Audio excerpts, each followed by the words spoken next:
আসসালামু আলাইকুম রহমতুল্লাহ বারাকাতুহু। সবাই কেমন আছেন? ভালো আছেন? আসলে আমি প্রায় সময় বলি, আমাদের দেশে বিশেষ করি এসব কাজছাড়া রাজনৈতিক জন্য ভালো মানুষ কখনো সোজাই খাড়াইতে পারবো না। আর কোনো মানুষ যদি নিচু ধরনের ফ্যামিলির কোনো মানুষ গরিব মানুষের কথা বলে বেশি বেশি, আর তা করে দুনিয়াতে রাখবো না। যত চাইবো বড় হওয়ার জন্য বড় লোক করে রাখবো, গরিব যেটি আছে আরও গরিব মারিয়া লাগবো। তো ঢাকা বিশ্ববিদ্যালয়ের জুলাইয়ের আন্দোলনের মাঝে হাদি ভাই অনেক অনেক ধরনের অনেক কথা বলছে, সবার কাছে ভালো লাগে নাই। অ্যাম্বুলেন্সে অনিশ্চয়তার যাত্রায় ওসমান হাদি দুপুরের আগেও যিনি ছিলেন নির্বাচনী প্রচারণার ব্যস্ততায় খবরের মাঠে, এখন তিনি দাঁড়িয়ে জীবন মৃত্যুর সন্ধিক্ষণে। দুপুরে গুলিবিদ্ধ হওয়ার পর জরুরি ভিত্তিতে হয়েছে অপারেশন। কত মানুষের পকেটের ভিতরে 50,000 টাকা, 20,000 টাকা, 10,000 টাকা তার পকেটের ভিতরে দিয়ে দেয়। কত ভালো মানুষ হইলে বলে আমি নির্বাচনে দাঁড়াইছি, আমার কাছে পয়সা না, আমার পয়সা দেন। মানুষ আমি কোনোভাবে ভেবে পাই না আমার যেই ভাই 400 টাকা 500 টাকা টি-শার্ট পরতে এক বছর আগে, সে এখন 5,000 টাকা টি-শার্ট প্রত্যেকে পরে। একটা অ্যান্ড্রয়েড সেট ব্যবহার করতে যা ধার করতে হতো, তার হাতে এখন আইফোন প্রত্যেকে আছে। একজন 300 জনের আমি কাপালাম, মানে কথাটা খুব ভালো লাগে আসলে। কিন্তু ভাই আমরা গরিব মানুষ, আমি কোনোভাবে ভেবে পাই না আমার যেই ভাই 400 টাকা 500 টাকা টি-শার্ট পরতে এক বছর আগে, সে এখন 5,000 টাকা টি-শার্ট প্রত্যেকে পরে। একটা অ্যান্ড্রয়েড সেট ব্যবহার করতে যা ধার করতে হতো, তার হাতে এখন আইফোন প্রত্যেকে আছে। আর আমাদের দেশে এসব ধরনের কানুন যদি করে লাগছে, যেমন কি সৌদি আরব আবুধাবির মতন, খুনের বদল খুন, জীবনেও খুন হইতো না। চুরি করলে হাত কেটে দাও, খুন করলে খুনের বদল খুন করে এলো। যে শালার প্রতি এই কামটা করলো, মানুষের কাজ করছে।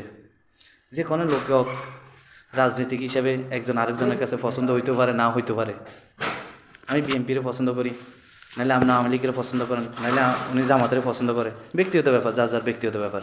পছন্দ হইলেও হইতে পারে, না হইলেও হইতে পারে। এই লাগে বুঝি তারা গুলি করে মারিয়ালান, এই জন্য বুঝি তারা মারিয়া লাগবে। আরে মানুষের এই জন্য আমাদের রাজনীতিক বহুত খারাপ জিনিস। লক্ষ্মীপুরের একটা লোক, মানে ছাত্রদল আর বিএনপির, তার ফ্যামিলির একটা কাহিনী শুনলাম। তার মনে হয় ছেলেটার বাচ্চা হয়েছে, একটা ছেলে 3 মাস বয়স, 3 মাস না 2 মাস বয়স। তারপর যেমন কি আমাকে নাঙ্গলকোটের সেলিম ভাই, ওনার বাড়ি মনে হয় গোড়ামুদাম। আরে মানুষ এই জন্য এই রাজনীতিকটা অকাল, মানুষের মৃত্যু হয়ে যাবে। তো এমন রাজনীতিক দরকার না। আল্লাহ কবে আমাদের দেশের ভিতরে এইভাবে বন্ধ হইব, আল্লাহ ভালো জানে। তো সবাই সাবধানে থাকবেন, নিজের কথাবার্তাও হিসাব করি, যাতে কারো যেমন এমন রাজনীতিক যাতে এমন কথা বললে একজন আরেকজনের মারালায়। সামনে নির্বাচন, আপনারা সবাই সাবধানে থাকেন। নিজের শরীরের দিকে দেখেন, আপনারা নিজের ফ্যামিলির দিকে দেখেন, খালি রাজনীতির দিকে দেখেন না। কিসের জন্য এই রাজনীতিকে বাতাইব না ভাই আমাদের দেশে? এই রাজনীতিকে মানুষ রক্তের লীলা খেলা করে আমাদের দেশে। এগুলা বা রাজনীতিক ভালো জিনিস না।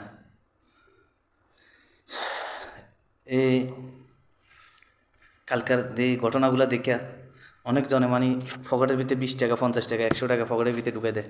তুমি আর দেশের জায়গায় একটা মানুষ কী করতে পারবো? আর তো একটা জিনিস দেখা যায় আমাদের বাংলাদেশে, কুমিল্লাতে হাসনাত আবদুল্লাহ, ওনারও তার কথাগুলো অনেক ভালো লাগে। তো ভাই আপনারা সবাই নিরাপত্তা থাকবেন, মানুষের নিরাপত্তা ফরজ।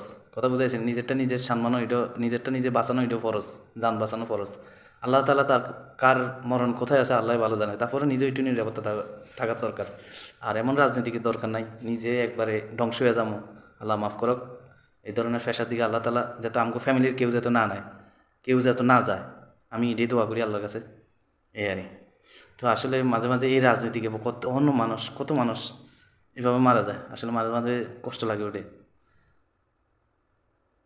এ হাজি ভাইয়ের মতো আর মানুষ হইব? আর এভাবে মানুষ হইব? আহারে, তার কথাগুলো অন্য আরেক অনেক মিডিয়ার মাঝে দেখতেছে, ওনার হাজার হাজার ছাত্র আছে, ইংলিশ মিডিয়ামের হাজার হাজার ছাত্র আছে। যাই হোক, তার জন্য সবাই দোয়া করবেন। আল্লাহ হাফেজ, ভালো থাকেন, সবাই সাবধানে থাকবেন। সামনে নির্বাচন, সবাই সাবধানে থাকবেন, নিজের জান বাঁচানো ফরজ। আল্লাহ হাফেজ, ভালো থাকেন, আসসালামু আলাইকুম।